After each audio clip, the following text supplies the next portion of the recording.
No ar, o nosso podcast das estrelas. E aqui o Leão Lobo não fala das estrelas, mas fala com as estrelas. E a minha estrela de hoje, ou o meu astro de hoje, é um super astro, porque eu não sei nem como defini-lo, porque ele é bailarino, ele é ator, ele é cantor, ele é tudo de bom. E as pessoas falam muito, né, hoje em dia, em carisma, carisma. Ele é o carisma em pessoa.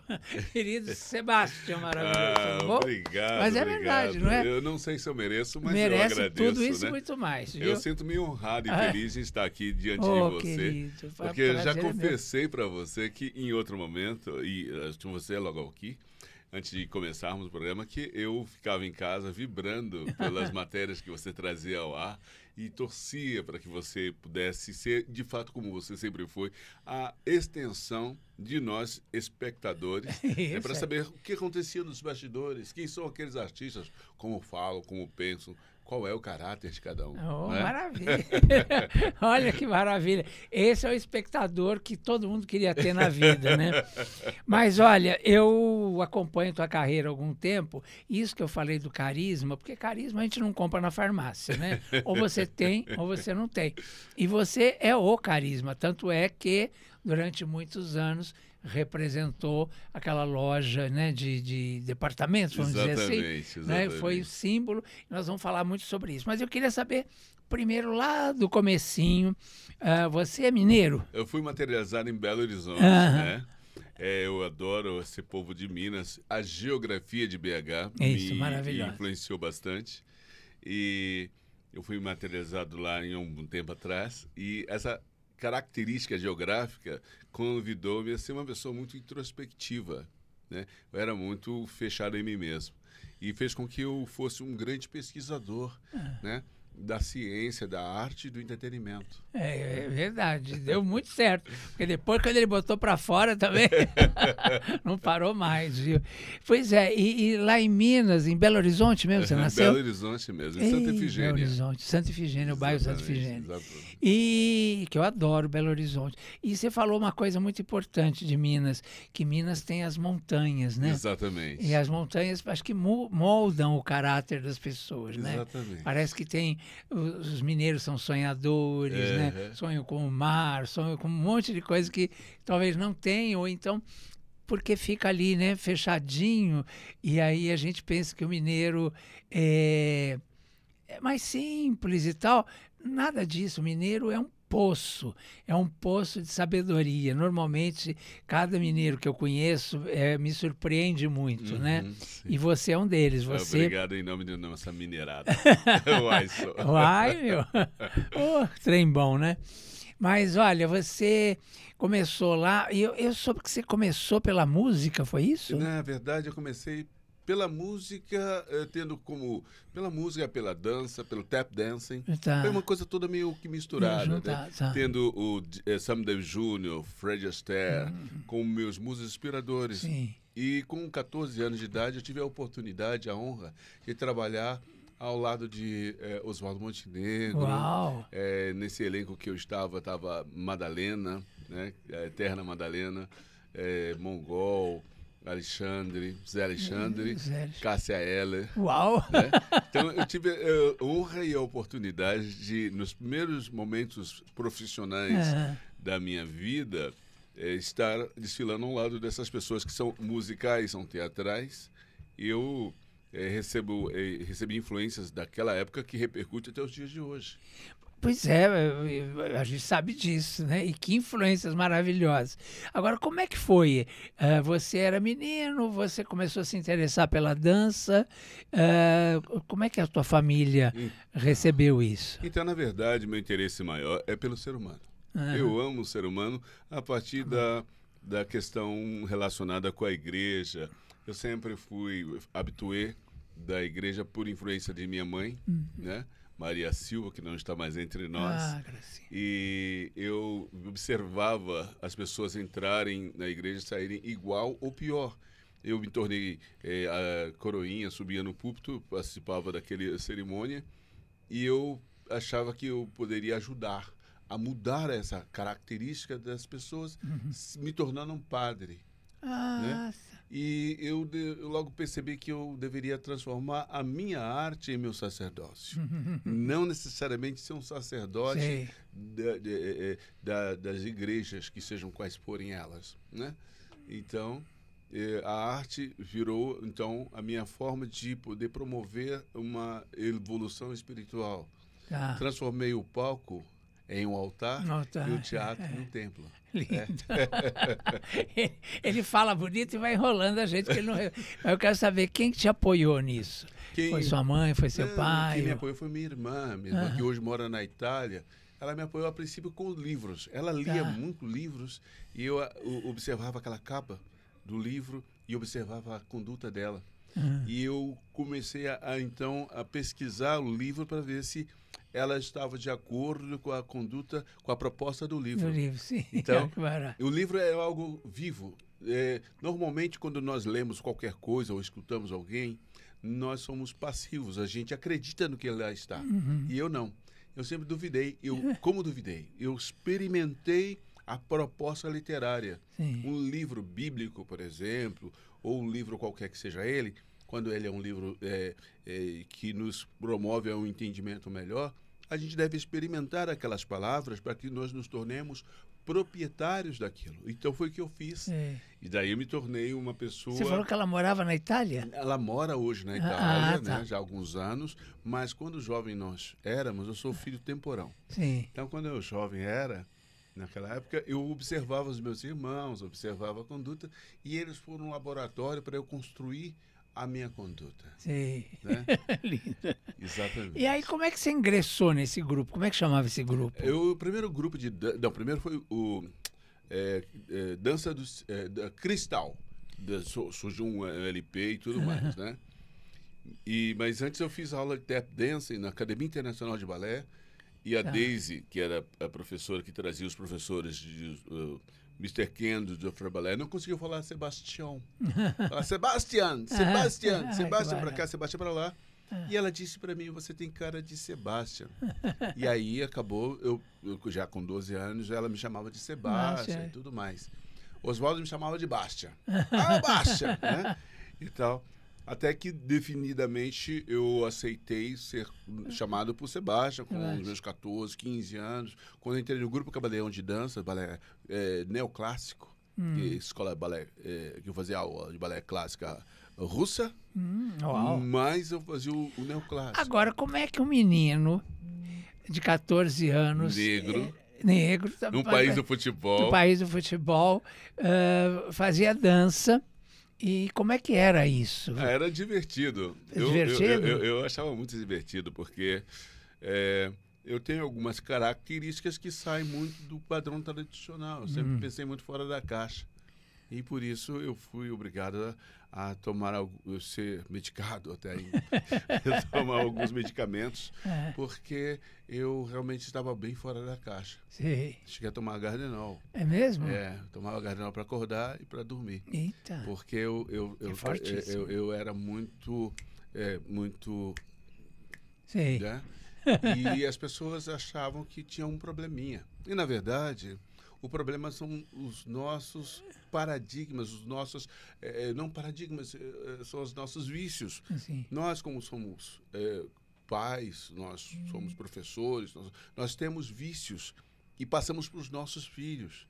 E nós não os enxergamos como eles são, mas como a gente acha que eles devam ser. Sim. Então, se eles não são exatamente como nós prevemos, então eles são problemáticos. Sim. E, na verdade, cada um de nós é uma manifestação divina. Devemos ser enxergados como somos de fato, né? E isso gera uma distorção nas relações. Mas nesse momento, agora você teorizou bonito e tal, mas lá naquela época, com 14 anos, devia ser uma barra. Maravilhosa, porque eu costumo dizer que através de um crisol de fogo que se prova a qualidade do ouro. Então, os obstáculos os quais eu era submetido me transformavam em uma pessoa mais potente, mais forte e mais singular. Por exemplo, quando eu estudava, eu matava a aula Sabe onde? Na biblioteca pública. Eu deixava de ir na escola para estudar, porque assim eu entendi, na minha tenra idade, que na escola você não deve ir para aprender, mas deve ir para lembrar de toda a essência que você carrega desde o momento que você é fecundado. Você já vem com todos os códigos, todas as características da perfeição divina. Você é um fragmento divino. Né? Mas eu fico imaginando tudo isso que você está falando, que você tirava de letra pelo visto, mas eu queria saber como é que era a questão do preconceito para você. Mas era divertido, porque eram vários preconceitos. Né? Mas aí que está, esse é o grande lance. Quando alguém eventualmente apresenta alguma dificuldade em assimilar a minha característica, eu percebia rapidamente que o problema era dela e não meu. Então, eu dizia, oh meu Deus, tenha paciência e tenha piedade dessas pessoas. Que lindo. Eu fico imaginando que menino era esse de 14 anos, com essa sabedoria toda. Agora, aí seus pais, você falou de um jeito, deu a entender que seus pais também não compreendiam tanto. Porque os meus pais, veja só, coisa de 1 mês e meio atrás, meu pai faleceu. Ele faleceu com 104 anos. Uau. Imagina só, eu sou um filho temporal. Raspa do tacho. Ou seja, ele tinha já uns quase 50. Quase mais de 50 anos quando eu vim. Então, ele era quase meu avô, assim. A minha mãe tinha 94. Então, e os meus irmãos, assim, já tinham idade, né? Não quero chamá-los de idosos, mas já tinham uma idade além da minha, bem mais além. E eu tive-os como referência, né? E eles foram um excelente laboratório. Você falou. Agora, e aí os seus pais, você entrava em confronto com eles ou não? Não. Eu sempre quis estar antecipar, né? Você só ganha uma guerra quando você quando ela não existe. Você evita a guerra. Exatamente. A maior guerra que você ganha é quando ela não ocorre. Sim. Então, eu me antecipava a eles. Isso é uma discussão que está aí no mundo hoje, que aliás o presidente Lula levantou essa questão, né, de importante, né? Porque você não tem que lutar por quem é esse ou aquele na guerra, você tem que lutar para acabar com a guerra, né? Exatamente, é exatamente isso. Não é e para isso? que isso ocorra, é fundamental que nós consigamos promover uma inteligência emocional e perceber que todos nós respiramos o mesmo ar. É verdade. Nós somos um e somos todos nós. Maravilhoso. Querido. Agora, você, nessa companhia, como é que chamava a companhia? Primeira? Não, essa do já. Oswaldo? Do Oswaldo é Cristal, que na verdade surgiu daí um LP. Nossa, me entreguei, né? Surgiu um LP chamado Cristal. E de lá para frente eu fui para um grupo de dança de balé neoclássico, chamado Grupo Camaleão, em Belo Horizonte mesmo. Tá. E com ele eu rodei bastante Brasil com espetáculos, né? Sim. E de lá eu fui para o Balé da Cidade de São Paulo, como bailarino municipal, tendo o Luiz Arrieta como diretor naquela ocasião, né? E depois do Luiz Arrieta, eu saí e fui para o Teatro Guaíra. Me tornei funcionário estadual, né? Sim. Fiquei lá um tempo com o Trincheiras. O Luiz Arrieta foi também um outro super nome, né? Exatamente, da dança. exatamente. Um argentino, coreógrafo, né? E que foi diretor naquela ocasião onde eu estive trabalhando. Sim. E de lá eu fui para o Teatro Guaíra, onde estava o Trincheiras, né? E nessa ocasião, o Pederneiras, diretor do Grupo Corpo, montou um espetáculo lá no teatro, onde eu estava atuando. Fiquei ali um período, foi o ano de 1988, o centenário do Zumbi dos Palmares. Olha. Né? E eu fui o primeiro negro, se não estou errado, a trabalhar no teatro naquela ocasião, no Teatro Guaíra. Teatro Guaíra. Né? E fui para o teatro depois de lá. Mas o menino cantor, que a gente Oswaldo Montenegro, isso foi antes ainda. O Oswaldo Montenegro foi no Cristal anos, Cristal. Mas eu encontrei com o Oswaldo, fiz espetáculo com ele novamente, para ser do Dança dos Signos. Eu participei do Dança dos Signos, participei do Maian, né? E a Cássia Eller, em que momento? Cássia Eller foi no primeiro momento. Também lá no em Belo Cristal Horizonte, também. né? O pai dela era militar, então ela rodava muito o Brasil. E nessa ocasião ela estava em Belo Horizonte. Ela já era musicista, tocava uma viola boa, né? Mas não foi ao mesmo tempo que... Foi ao mesmo tempo foi que eu estava com Oswaldo. Com Oswaldo. Foi uma experiência muito agradável. Um momento maravilhoso da arte brasileira ali. Juntar esses três incríveis. E certamente tinham outros lá maravilhosos. Era um elenco de 50 artistas. Exatamente. Mas que se destacaram foram esses três, né? Maravilhoso. Agora, você, que religião você é? Que região? Que religião você segue? Então, eu sou... Porque você falou que era católico, né? Que estou envolvido com a essência da palavra religião significa religar. Religar ao ar que eu respiro, ao coração que bate no meu peito. Né? A sinagoga minha está no topo da minha cabeça. E eu converso direto com Deus. Ele é meu muso inspirador, meu baluarte. Né? Então, qualquer coisa que eu venha me manifestar, ele é o grande mentor dessa minha ação. Mas você é médium. Você é médium. Não sei. Eu sou um ser que está conectado com o todo. Sei. Que lindo. Mas você tem, por exemplo, visões ou... Sempre nós temos. Todos nós temos capacidade a partir do momento que nós nos conectamos com a nosso âmago, porque a voz divina está sempre soprando em nós o caminho adequado a trilhar. Né? Quando nós eliminamos o ego, morremos para a existência de Deus em nós. Onde você aprendeu tudo isso? Nos livros? A cada momento. Eu estou, neste momento, conversando com você e estou me apurando, me depurando. Exato. Né? A gente sempre aprende. Eu costumo dizer que a eternidade se faz dos momentos presentes bem vividos. O que mede a vida não é o tempo, mas o uso que fazemos dele ou dela. Estamos aqui num momento incrível do nosso tempo. Né? Mas, olha, você é uma pessoa de uma sensibilidade. Isso ajudou você ou atrapalhou em algumas vezes? Nada atrapalha e nada ajuda. Tudo Tudo funciona a favor daquilo, tudo conspira para o bem. Depende do que você coloca na sua mente como bom ou ruim, mas tudo é bom. Agora, quando você estava... Era no Balé da Cidade de São Paulo que você estava quando você foi chamado? Não. Onde você estava? Eu estava... eu havia saído do Teatro Guaíra e fui trabalhar com Oswaldo Montenegro no Rio de Janeiro, num espetáculo chamado Maian. E saí de lá e vim para São Paulo fazer o espetáculo Emoções Baratas, dirigida pelo José Posse Neto. Maravilhoso. Com as músicas de Duke Ellington, né? Com a banda Os Heartbreakers. Né? E nessa ocasião, muita coisa eu lembro tanto desse momento. Que ano foi? Foi logo ali, 1989. 89. Nossa, essa época eu estava no Jornal da Tarde.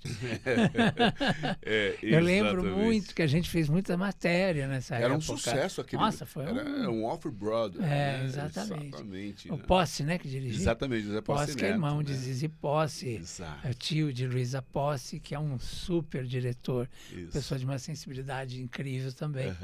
E nessa ocasião, ele era o diretor e passado alguns meses, 7 meses da minha atuação nesse espetáculo, ele me alertou que haveria uma audição para uma campanha publicitária onde o personagem era um negro que dançava e tal, e que eu e todas as pessoas que foram convidadas para fazerem o teste tinham que receber essa trilha sonora e construir um personagem.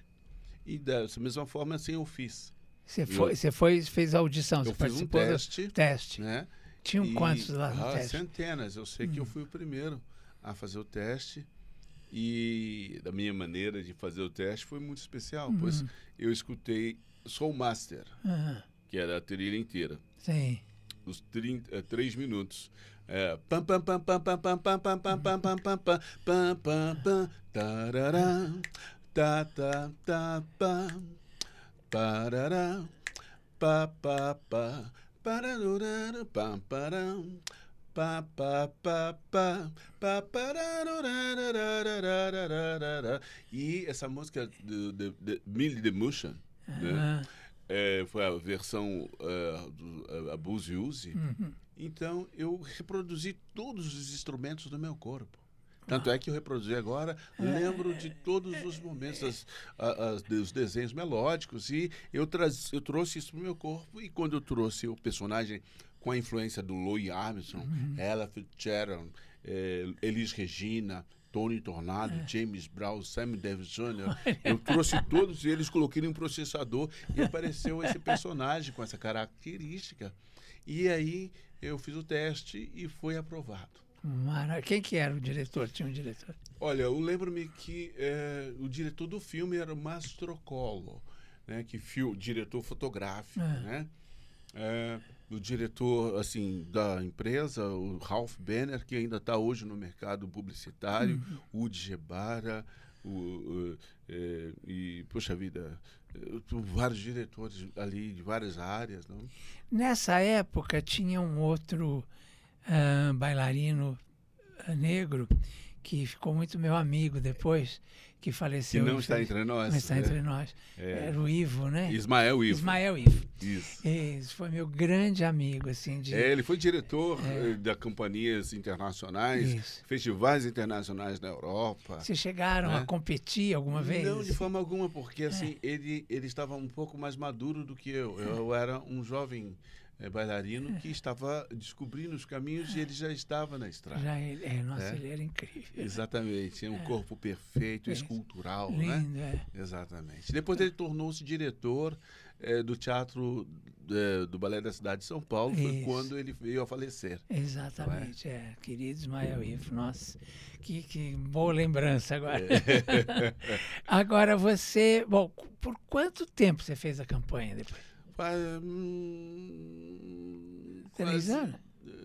3 décadas, 2 décadas e meia. Então você achando que eram anos? Não, 2 décadas e meia. Porque assim, falar de 20 anos, 25 anos é muito tempo. Então... 2 décadas e meia fazendo uma campanha. Virou o símbolo, a marca, né, da CIA, né? Não vou falar aqui, não tem problema nenhum. E isso te levou para o mundo, né? Isso exatamente. Isso catapultou a minha imagem para todos os lares brasileiros e catapultou a minha imagem também para fora do Brasil. Eu tive a oportunidade de filmar em Nova York, filmei em Paris, filmei em Londres, né? Filmei na Argentina, América Latina, promovendo isso, porque assim eu fiz uma profecia. Quando eu tinha 12 anos, ou pouco menos, eu disse para a mamãe, mamãe, a primeira empresa que se conectar comigo, ela terá a oportunidade de ter a projeção mundial, nacional, internacional e até mundial. Mamãe sorria. E eu sou profeta. Todos nós somos profetas do que falamos. O que você disser, seja para o bem ou para o mal, você vai conseguir. A gente fala. Exatamente. Eu falei que ele era especial. Aí, com 12 anos, você teve esse insight. E, na verdade, foi com um pouco menos de idade, né? Mas eu vocalizei com 12 anos, quando eu senti um fogo interno, onde eu via necessidade de chacoalhar e transformar a minha mãe em uma...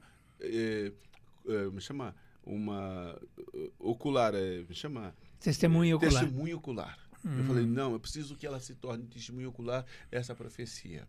Como eu profetizei muitas coisas. Eu vivo profetizando muitas coisas na minha vida.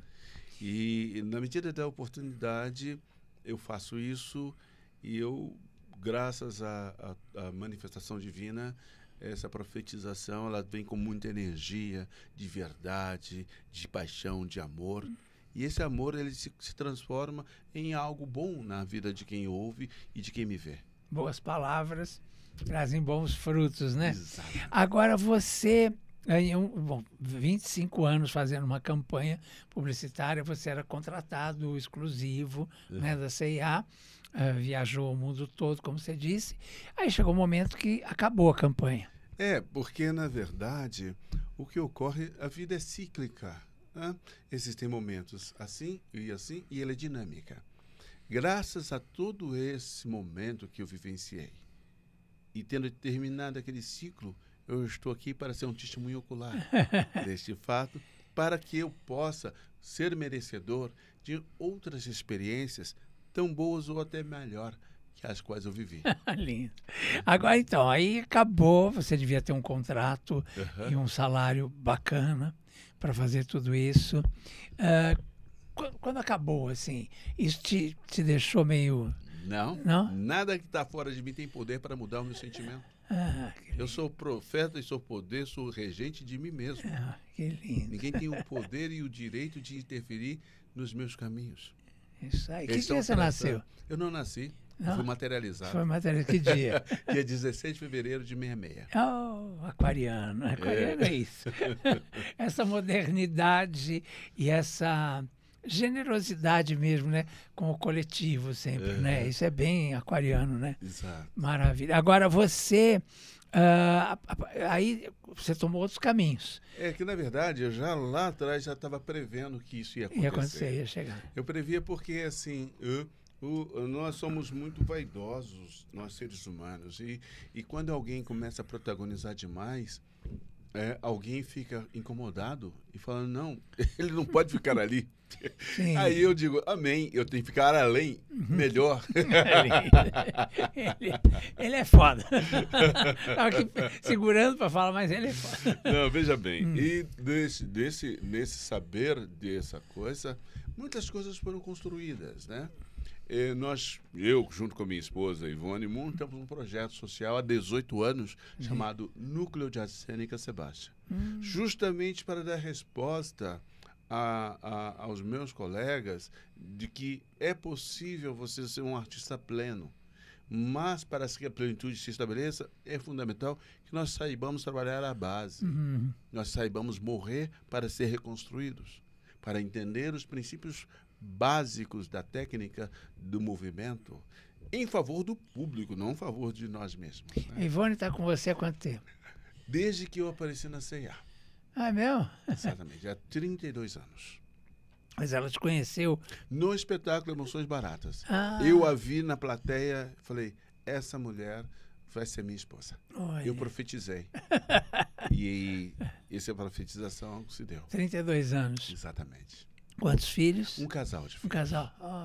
Profetizou também? Eu profetizei até mais. Nós temos filhos postiços que, através do projeto social, são mais de 300 crianças. Né? Vamos falar disso também. Aí você e Ivone começaram a trabalhar com teatro, então? A Ivone começou a ajudar-me nos meus negócios, a administrar e tudo mais. Né? Eu a convidei para assumir o protagonismo da gestão da minha carreira. Né? Lógico. É um desafio muito grande, porque eu construí esse processo de comunicar-me desde a minha tenra idade. Ela me conheceu no meio do caminho. Então, ela não pode performar, não poderia performar da mesma forma como eu performei, mesmo porque é um processo da minha existência. Né? Mas, à medida que ela pode, ela vai performando, ela vai se ajustando e vai realizando as coisas. E você, quer dizer, você conseguiu sobreviver, vamos dizer, concretamente, materialmente, com esse seu novo trabalho? Eu estou aqui sobrevivendo, mas não estou sozinho, nunca nós estamos sozinhos. Eu me encontrei no meio do caminho esta pessoa chamada Davi Goleiro. Davi Goleiro, querido. Inclusive, ele que me trouxe aqui, né? Me trouxe no seu aniversário. Ele foi em minha casa me buscar. Que é meu amigo também, E por que eu me afinizei com o Davi? O Davi é um cara ligado à generosidade com o próximo, com os artistas e com os animais. Eu falei, nossa, que bacana. Então, eu quero me aproximar de pessoas que tenham essa pureza de alma, esse coração bom, essa generosidade. E Davi foi uma das pessoas que eu me encontrei. Mas eu estou envolvido com uma série de questões da minha vida relacionado com negócios, business. Você hoje é um empresário, né? Exatamente. Nós estamos aqui focados a trazer soluções de fato para problemas gerados por nós, problemas ambientais, poluição pelos contaminantes, pelos resíduos orgânicos, soluções dos esgotos transformando em água potável, soluções. Como que você se aproximou disso, dessa luta? Então, olha... Era um desejo já? Não, isso é uma coisa que me acompanha desde a minha tenra idade. Meus amigos de infância eram árvores. Quando alguém em casa ia chegar, que eu gostava muito, era período de manga, a manga mais bonita era o lugar mais exposto ao sol. Ela ficava vermelha, então subia naquele galho e pegava aquela, mesmo sabendo que a pessoa não ia consumir a manga, eu pegava aquela manga, pegava assim, né, não jogava, não deixava cair no chão, pegava assim, descia, entregava aquele buquê, aquele carinho do meu coração, entregava para a pessoa. Então, assim, era um símbolo muito grande de relação com a natureza. Eu engordei porco quando eu era criança. Eu vivia nesse ambiente da natureza. Eu plantava, aprendi na minha escola a fazer rotação de cultura, né? Tinha educação moral e cívica e tinha também educação ambiental. Então, isso me acompanha desde a minha formação de caráter. Eu costumo dizer que para que nós consigamos impactar a nossa sociedade brasileira, temos que dar para as nossas crianças 3 coisas básicas. Do 0 ao 6. Carinho, alimentação e permitir que elas brinquem. Se você garante isso, eu sou consequência disso. Né? Você consegue trazer para o meio familiar, o meio social, um cidadão restaurado. Quer dizer, você participa dessa luta, vamos dizer, pelo meio ambiente, muito antes disso existir como formalmente, né? Exatamente. Então, isso veio a você agora de um outro jeito, né? Exatamente. Como trabalho, como missão e Exatamente. tal. E como é que você tem feito isso? Eu sou capelão. Né? Tá. Eu sou jeteriano. Sim. E como capelão que sou, cheguei ao meu amigo Washington, que ele tem uma indústria no ABC que faz o tratamento do resíduo orgânico, transformando em adubo tipo A. Caso os empresários queiram, depois nos encontrem nas nossas conexões que deixaremos aqui, para ter acesso a essa solução ambiental. Onde, por exemplo, o Bolsonaro foi na Rússia buscar adubo. Nós fazemos isso em 45 minutos. Sim. Né? Nós temos o professor Nicola Maturano, que em São José dos Campos, Campo Tecnológico de São José dos Campos, ele cuida de toda a água de lá, transformando em água praticamente potável. Ele reduz a condição do esgoto, de se tornar uma água de esgoto, água podre, para uma água quase pura. Né? Então, eu também estou envolvido com uma água alcalina radiante, que eu quero poder proporcionar à maioria das pessoas a consciência e que elas consumam, porque isso promove a salubridade e evita que as pessoas possam ter câncer. Quantas vezes nós bebemos água por dia? Não chegamos a tomar. A maioria das pessoas estão andando desidratadas. Essa questão que você levantou da compostagem, que é uma coisa muito séria, né? Muito importante, porque normalmente se demora muito para fazer a compostagem. 3 a 12 meses. Pois é. Aí vocês fazem em 45 minutos. Você falou assim meio rápido, não passando, mas eu captei, eu falei, isso é importantíssimo. Exatamente, né? porque assim, quando normalmente nos aterros sanitários, qual é o problema? São os lençóis freáticos com chorume, os gases e os vetores, que é rato, barata, escorpião, urubu, né? E outros probleminhas mais. E com nossa solução, nós evitamos a proliferação desses vetores. Tá. E aí, aonde vocês fazem isso? Nós fazemos isso, podemos fazer isso em redes de supermercados, em aterros sanitários. Mas vocês têm uma empresa para isso? Existe uma empresa no ABC que ela constrói a máquina e essa máquina é instalada no local. Não precisa ser um espaço muito grande. Pode ser em qualquer local, qualquer empresa, até residência. Maravilha. Condomínios. Né? Exatamente. Porque nós queremos fazer uma ação publicitária convidando as pessoas a entender que a responsabilidade é de cada um de nós. Sim, claro. Nós todos geramos o lixo e nós todos podemos redirecionar o lixo para o local correto. Que é uma coisa que está aí na ordem do dia, Exatamente, né? A questão da compostagem, Exatamente. né? O mundo inteiro está discutindo isso. Vou dizer uma coisa, Leão. Eu vivi e vivo momentos de protagonismo. Por exemplo, há mais de 3 décadas atrás, aparece na tela das TVs brasileiras um negrão de olho regalado, com crepe de seda, botões de Swarovski. Quando eu falei que ele era, logo aqui no começo, que ele era carismático, é isso, ele chama de olho arregalado, mas não é. É carisma puro, né?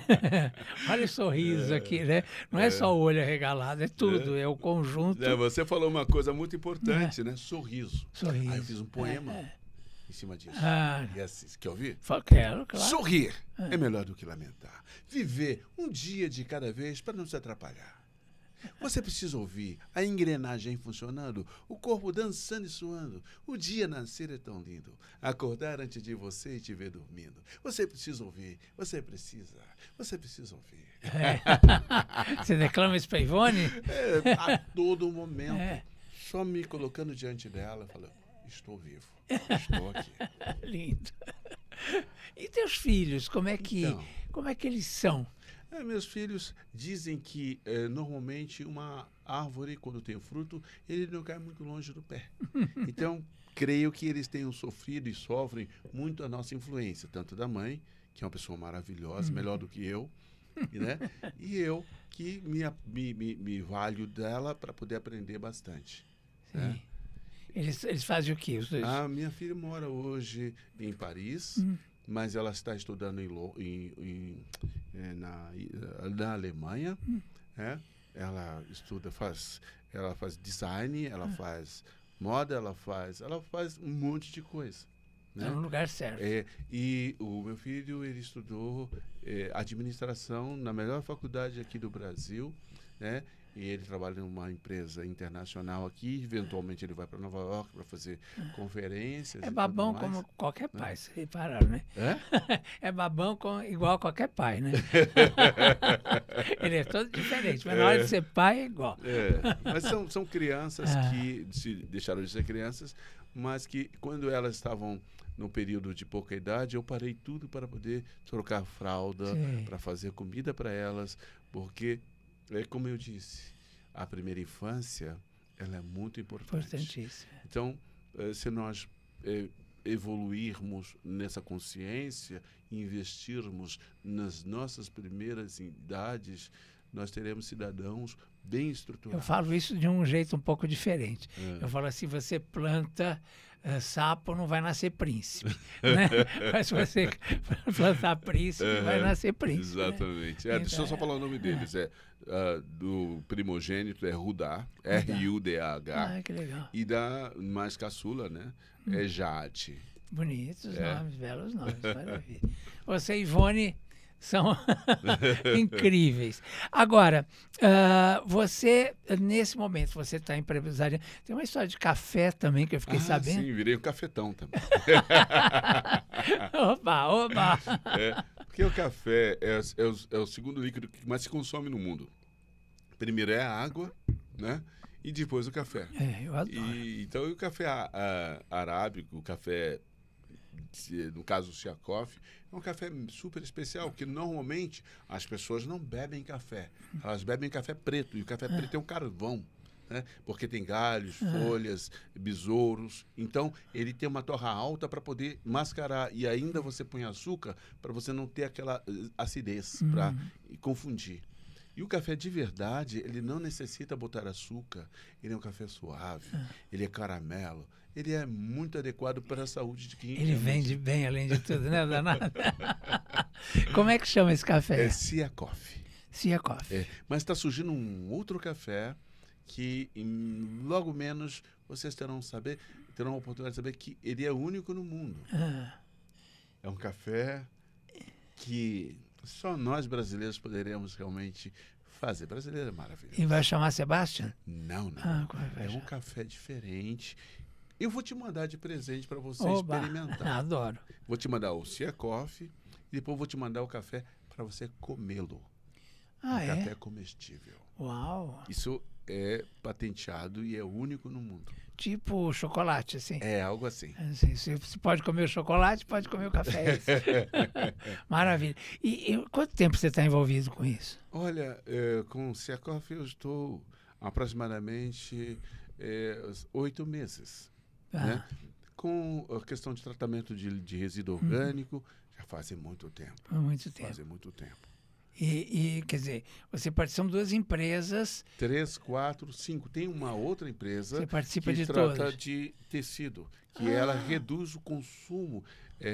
Grupo Easy, que reduz o consumo de água para tingimento de roupa. E você pode fazer em menor escala. Economia para o universo fast fashion. Fashion. Fashion. Maravilha. Agora, como é que você dá conta de tudo isso? Porque são várias empresas completamente diferentes, que certamente você deve ter sócios, Sim. Né, A primeira coisa é soltar, abre a mão. Quando você fecha, ela sai entre os dedos. Então você solta e se coloca à disposição de ser uma boa ferramenta para a propagação e fortalecimento de todas as marcas. Sim, ele é a própria, né? E a CIA com relação a você? Você ficou 25 anos com eles. Como é que é a relação de vocês hoje? Hoje é uma nova empresa. Todos os diretores da época onde eu estive atuando estão no mercado como diretores, CEOs de grandes outras marcas, né? Nós interagimos, nós nos conversamos diariamente, né? Temos um grupo no WhatsApp, né? Mas hoje você vê a empresa tem uma outra característica, outros princípios e que ela continua tocando a vida dela. Agora, você está aí, CEO de várias empresas, né? Como é que vai a carreira artística? Então, rapaz, isso é muito legal, porque para mim tudo é uma arte, a arte da comunicação, né? E dentro dela tem alguns temperos, que é a expressão vocal, falada e cantada. Né? Quando você canta, você desenha e estabelece uma percepção espiritual através. E quando você atua, quando você conta uma história através de um personagem. Então, assim, ela tá fundida nas minhas ações. Sim. Né? Mas te rouba tempo do artista concreto, vamos dizer assim. Está no palco, está no estúdio. Não, tudo é questão de administração. Esse ano, por exemplo, será um ano bastante importante, onde eu, através de um livro, contarei parte dessa vivência de mais de 4 décadas. Quer dizer que vem um livro aí também. Como é que vai chamar o livro? A gente ainda está definindo. Semana que vem eu saberei exatamente o nome desse livro. Se você me permitir, eu quero poder vir aqui para... A gente tem que fazer um outro programa, ou lá na televisão, ou aqui, para a gente poder falar sobre isso. Esse livro, eu lancei em tempos memoráveis 2 álbuns musicais, um chamado Melada de Negro. Esse Cristal que você falou lá do começo, não, você participava como Cristal, cantor? sim, mas isso fazem mais... Sim, muitos anos. Né? Meses.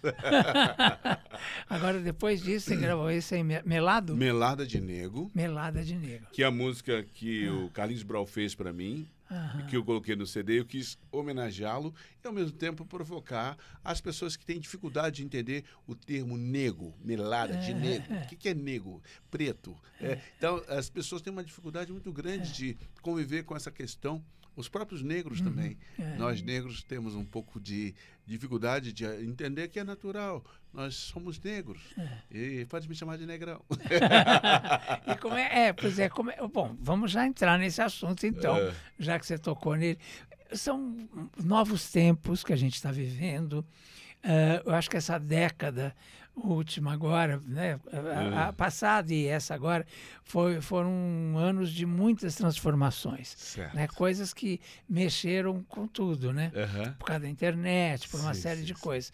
E tem essa questão do politicamente correto e tal, e a questão do negro ou preto, né? Que agora não se fala mais negro, se fala preto, né? E tal. E algumas palavras que se usavam normalmente, por exemplo, como mulata, né? Mulato, não se pode... mulata, assanhada, né? que passa... Exato, ficaram, nossa, Maria. total, né? Não se pode nem falar. Sim. E como é que você vê isso tudo? Eu vejo... Porque você é um símbolo da negritude, né? Exatamente. Eu sou um grande espectador dessas influências quando você dá à pessoa a oportunidade dela usar uma ferramenta de comunicação, você tem a oportunidade de conhecer quem de fato são as pessoas. Portanto, até em dado momento, elas estavam encapsuladas. Quando elas não pensam, elas são pensadas. E durante 3 décadas, uma emissora de grande importância no Brasil pensava para o povo brasileiro. E pensava de uma maneira muito curtinha. Específica, muito né? específica. Deixa eu parar esse telefone, pelo amor de Deus, que eu abaixei o som, mas fica tocando. Então, assim, ela perdeu a grande oportunidade de potencializar a qualidade cognitiva do povo brasileiro. Sim. Então, o povo brasileiro começou a se apequenar no seu pensamento. E quando ele teve acesso ao celular e poder construir conteúdos, está mostrando o quanto é pequeno.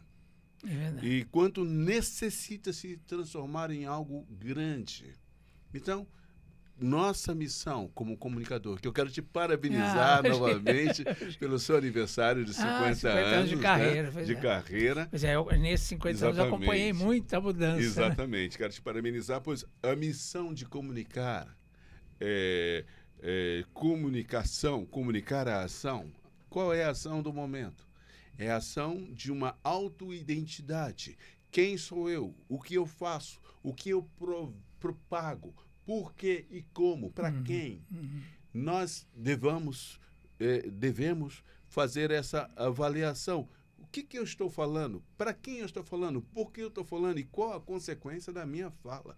Isso é vibração. Isso vai acontecer isso vai gerar uma consequência em mim, que sou o emissor, e naquele que vai ser o receptor.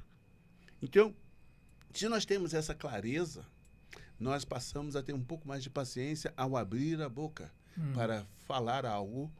E então, é necessário que nós sejamos uma boa referência para que as pessoas modelem o seu sentimento, a sua criatividade e a sua fala. Você é daquele tipo que diz assim, a melhor resposta é a ação, né? Exatamente. Fazer o trabalho. Exatamente. Perfeito, entendo exatamente o que você está falando. Agora, assim, o preconceito, você chegou a sofrer alguma vez assim, que te atingiu, vamos dizer, em algum momento? Me atinge a todo momento. Eu acho maravilhoso. Porque quando a pessoa tem um sentimento preconceituoso, ela concede, significa que ela está ausente. Se ela está ausente, então estou mais presente, então eu posso trazê-la a uma consciência de plenitude. Se ela me ressacha pela minha tonalidade, pelo nariz chato, pelo meu beiço, ela provavelmente perde a oportunidade de olhar as benesses do meu ser e do ser dela, porque ela olha em mim o que é comum nela. Né? Então, essa questão toda nunca gerou um impacto negativo. Muito pelo contrário, é um impacto muito positivo em mim. E como é que isso você passou para os seus filhos? Isso, à medida que é possível, eu vou sendo uma referência viva para que eles vejam, ouçam. Por exemplo, eu dei uma palestra para um professor, para uma pessoa, um tempo atrás, e de repente, com o passar do tempo, essa pessoa que fez parte de uma palestra que eu concedi estava sendo professor do meu filho.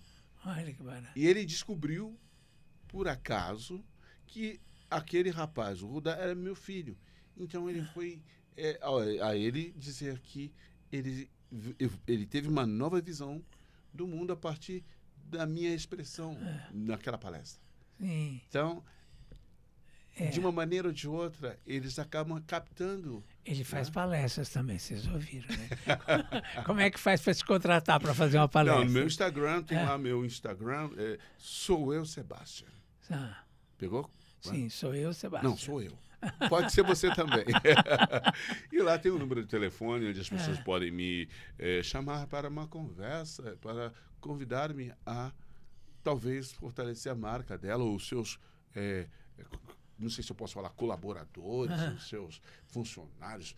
Cada dia que passa, eles usam uma terminologia diferente, né? E, por exemplo, teve um momento aí, você estava no auge da carreira, que surgiu uma pessoa que confundiam com você. E que deu muito problema. Eu lembro que as pessoas falavam e tal. Mas Com você, pelo visto, não, né? Não.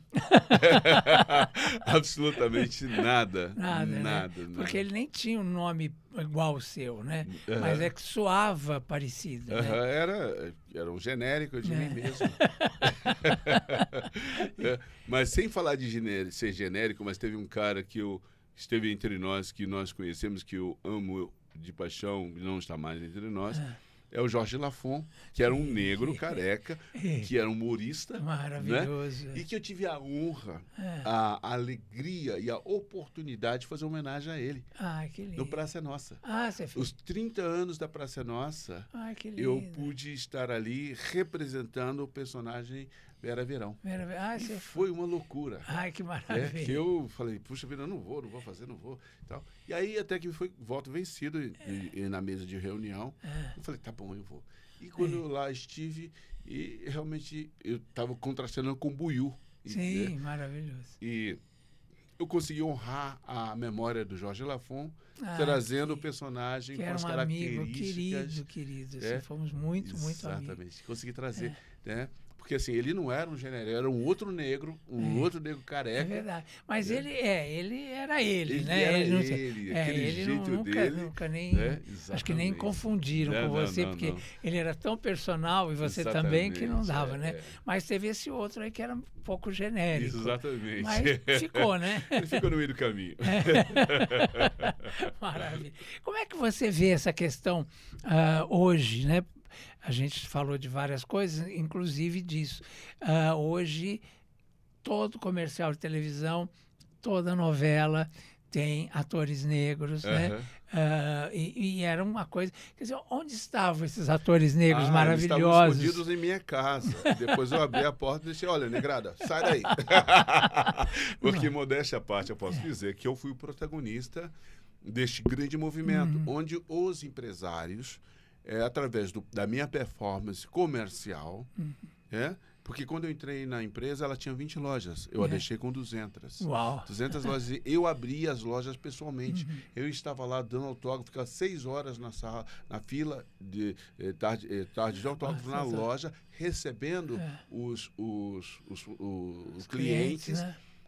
Com uma palavra clara de muito obrigado. Né? Abrindo, então, a percepção do mercado brasileiro para o Brasil. Porque a música da Elis Regina, o Brasil não conhece o Brasil está matando o Brasil, era muito claro para mim, pois o Brasil é um país plural. Né? Brasil, negros, mulatos, mamelucos, louros, ruivos, todo tipo. Eu falo dessa questão porque eu tenho um pouco de medo, porque a mesma coisa, por ser homossexual, aconteceu muito com a gente, né? Sim, Quer dizer, primeiro não podia nada, aí de repente começaram a ver que a gente vendia, então aí começaram a pôr a gente em tudo que até lugar, né? Pô, em todas as novelas tinha que ter um gay, e teve um momento em que assim, o personagem era gay, aí no meio da novela deixava de ser. Sim. Porque aí os patrocinadores não queriam e por algum motivo moralizavam a coisa e tal. E na minha luta aí foi sempre um pouco por aí. E, de repente, virou moda, né? Mas eu tenho um pouco de medo de moda, porque... Moda vem e moda vai. Moda vai, né? Então, eu fico pensando, até o pessoal fala assim, não, mas você não pode falar isso. Eu falo, não, eu falo porque em favor deles, né, dos pretos, porque eu tenho medo que de repente passe essa moda na televisão, né? Exatamente. E a única forma de consolidar a presença do cidadão com pele retinta é a postura de cada um, né? Nós ficamos sabendo que houve aí um evento de reality show onde reuniram N cidadãos e que se desentenderam entre eles. Porque não há uma maturidade, porque assim, existia o chamado movimento negro. Eu dizia sempre, não, eu sou o negro em movimento. Eu não acredito no movimento negro, mas o negro em movimento, sim. Movimento intelectual, movimento espiritual, movimento de caráter. Quando você está presente e reconhece o seu papel como ser humano, sobretudo, porque assim, não é preto, não é branco, não é mulato, não é mameluco, não é gay, não é hétero, não é o ser humano. Se você entende-se como tal, então como tal você fará e ficará. Né? Agora, tem outra questão que também passa por aí, que é a questão das cotas, né? Que eu acho justíssimo, porque eu acho que durante, sei lá, 200, 300 anos, tiraram isso de vocês. Então, eu acho que o mínimo que se pode fazer é devolver, é dar essa chance de estudo, de coisa, e de trabalho, em decorrência, né, dessas pessoas, né? Então, eu acho normal, mas tem muita gente que não entende isso. Existem várias formas de você enxergar essa questão da cota. Como uma coisa positiva ou como uma coisa um pouco complicada, pois você se torna um médico pela cota, né? Sim. E aí o cliente chega, mas você é um médico meritocraticamente como médico ou você é um médico pela cota? E aí a pessoa entende que a cota é algo que te coloca lá como uma caridade. Mas não vejo, né? assim. Entenda, eu sei, você não vê. Eu vejo, né? como justiça. Então você vê como algo justo, perfeito. Eu entendo. Mas existem pessoas que não. Então, o que eu acho que é fundamental, tendo ou não esse movimento de cotas, é fundamental que nós entendamos que que é muito importante que o cidadão saia da memória atávica, tire das costas o caixão do passado e se posicione no presente, abrindo livros, lendo. Mas nem sempre é fácil, né? Veja bem, eu sou o resultado de uma coisa totalmente fora dos padrões. Em 1979, eu quis ser bailarino clássico. Até hoje, se você põe você vai chamar para um pai aqui no Brasil, tem um menino e uma menina. Para o menino ele dá uma bola de futebol e para a menina ele dá uma sapatilha. É um absurdo. Sabe? Eu acho uma bobagem, porque assim... É a discussão do rosa e azul, né? Eu sou bailarino clássico, adoro o balé clássico. E isso não mudou a minha postura. Muito pelo contrário, potencializou. Né? E quem quiser ser o que for, não há problema. É escolha. Isso não vai definir a sua tendência. No caso do balé, no caso de qualquer outra coisa. Ou seja, é fundamental, voltando à questão da cota, é que nós consigamos trabalhar aquilo que eu falei logo na metade.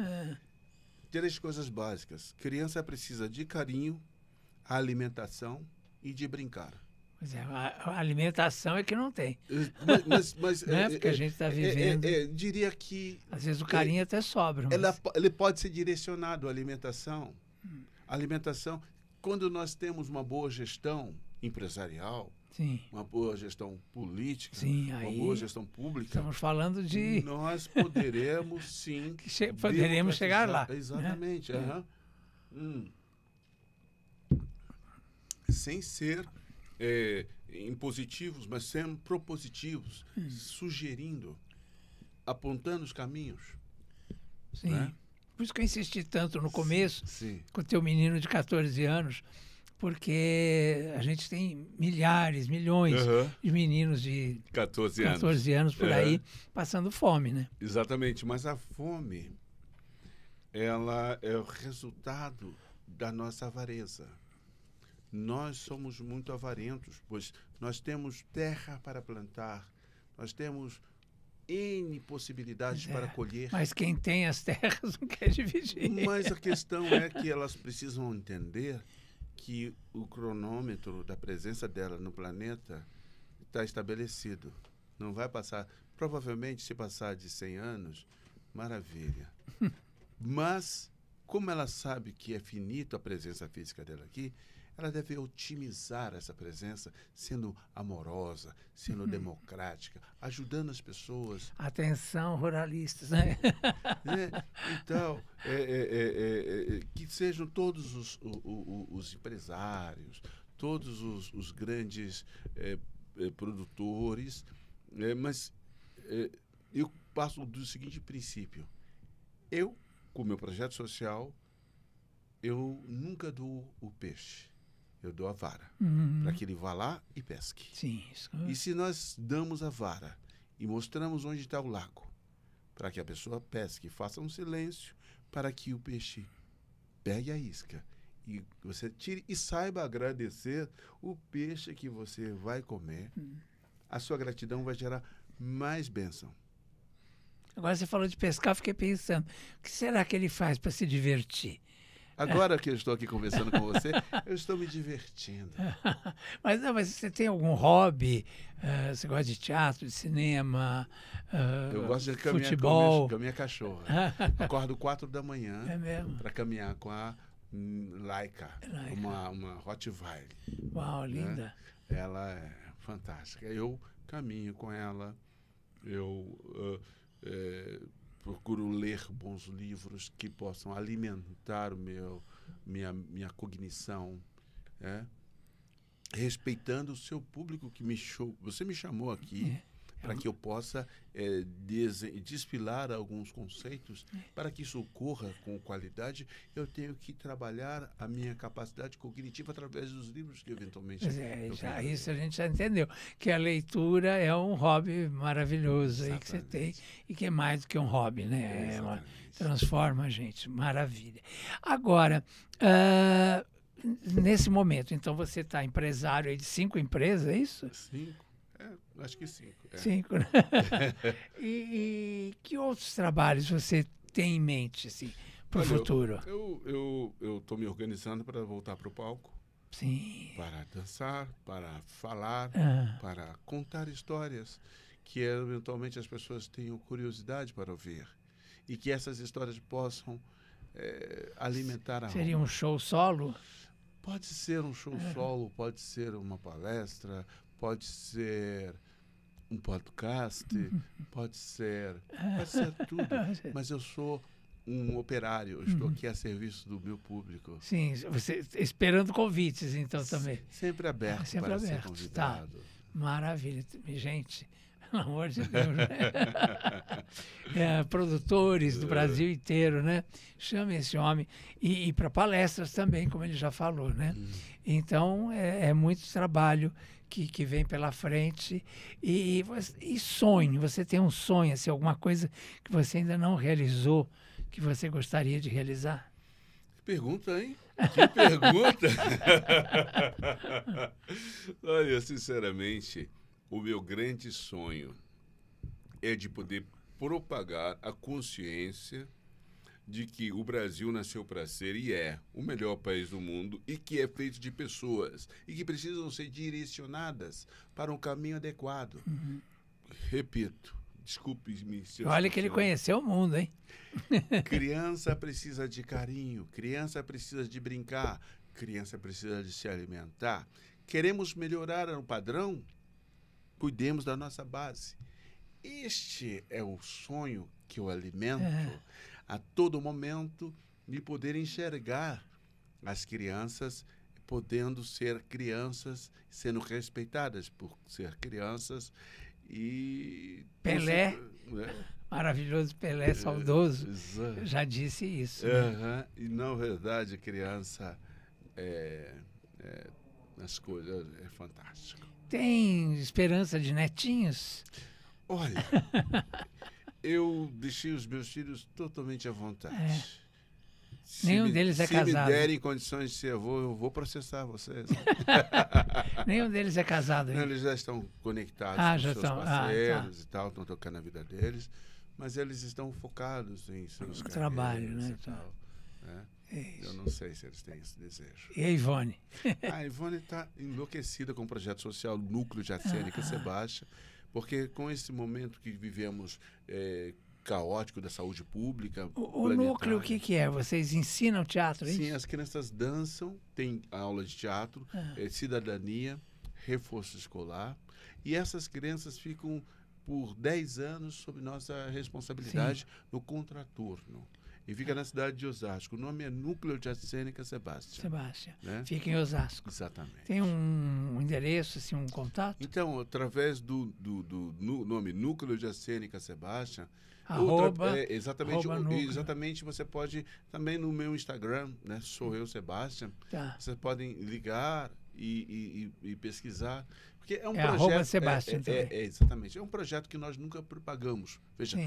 já existe há 18 anos. É. Nós nunca fizemos disso uma presença muito forte na mídia, porque meu sonho é que ele exista por ele mesmo. Por ele mesmo, tá. Né? Agora, essas crianças vêm da onde? Elas são crianças da rede pública, do ensino de cidade de Osasco. Nós damos predileção a crianças menos favorecidas economicamente, Tá. né? E elas normalmente vêm de lugares mais periféricos da cidade.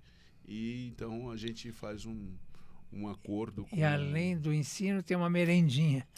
Quando é possível, né? Porque, veja, é um orçamento altíssimo, Tá. né? Mas elas precisam, porque são atletas. É Elas isso. precisam treinar, É isso que eu fiquei né? pensando. Ter na cidade física para poder desempenhar um bom papel. Maravilha. É. E você tem algum apoio nesse núcleo? Normalmente eu tenho um espaço que é cedido pela Secretaria de Educação de Osasco, Tá. né? Então tem uma parceria Secretaria ali. Municipal, né? Mas eu sou o patrocinador principal atualmente. Sei. O Sebastian Produções. O café está garantido. Então, é um sacrifício muito grande. Sim. Atualmente a gente está organizando a casa. Tá. Né? E esses projetos todos que nós falamos, né?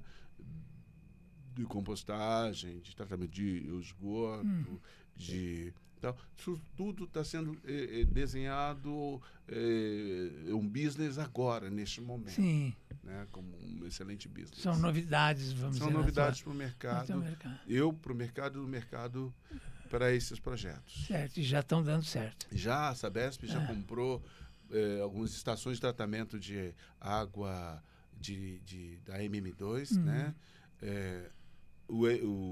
Do tratamento de resíduo orgânico. Já tem fábrica na Europa, em Portugal, está indo para outros lugares do mundo, mas aqui no Brasil ainda não tem grande visibilidade. Porque ainda não é o hábito ainda, né? Não né? é. Ainda falta uma comunicação mais efetiva. Nós, por acaso, essa semana na televisão, nós fizemos uma matéria grande sobre compostagem que você pode fazer até na sua casa e tal, né? Exatamente. É uma coisa que está começando, que a gente está começando a descobrir, né? E aos poucos está crescendo, está se autodivulgando, né? Exato. Isso aí. Então, para entrar em contato com você. Vai entrar em contato comigo através do meu Instagram. Sou eu, Sebastian. Seja você também. Esse é o caminho mais rápido, porque ali tem um número de telefone que vai chegar a mim com certeza. Certo. O livro sai quando? O livro sai daqui uns 2 meses aproximadamente. Né? É um livro autobiográfico, é? Exatamente. Será o primeiro de vários outros livros que eu hei de lançar, porque, como você pode perceber, nós temos muitas histórias para contar. Muitas. Os dois. E precisamos fazer, é verdade, contá-las. Agora, além disso, você tem esse gosto mesmo pela literatura, né? Exato. Você, desde 12 anos que você fala, que você sempre teve esse apreço pela leitura, então escrever para você deve ser uma coisa importante e fácil, né? Porque escrever, por exemplo, nós aqui estamos falando, né? E à medida que nós falamos, a gente consegue traduzir a fala em escrita, transcrever o pensamento e o sentimento, né, com ponto, vírgula, reticências, usar a pontuação correta, colocando emoção, é muito importante. Por isso que eu digo que todos vocês que estão em casa nos acompanhando, é importante que nós pratiquemos a leitura. Tem um mundo digital, tal, maravilha. Mas quando você tem acesso à literatura, quando você pensa, você não é pensado, você é o pensador.